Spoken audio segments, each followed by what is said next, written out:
Az Anussi ZCB 540 G1W6 típusú szabadon álló kerámia alapos tűzhely, 50 cm széles, 60 cm mély és 85 cm magas.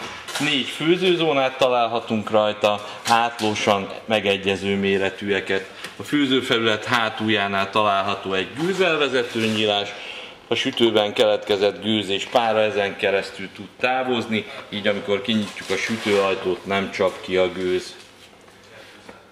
Bal szélen található a baloldali zónák kapcsolója, a főzőfelületek teljesítményét 6 fokozatban tudjuk állítani.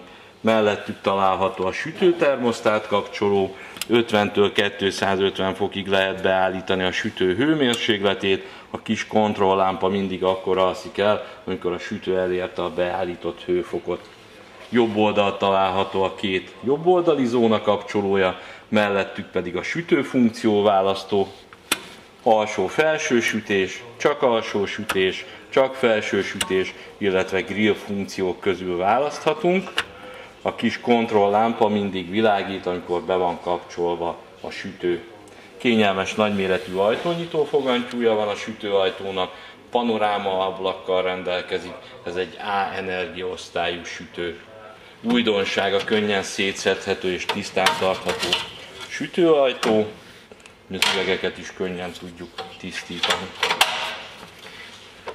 Könnyen tisztítható zománccal bevonva, a sarkok le vannak kerekítve, ez is egyszerűbbé, könnyebbé teszi a sütő tisztítását. Tartozékként egy grillrács és egy zomántozott sütőlemez található benne.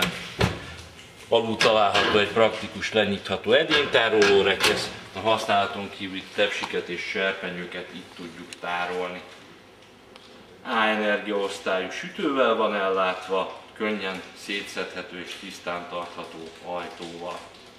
A tűzhely beüzemelését a márkaszerviznek vagy arra jogosult szakembernek kell elvégeznie.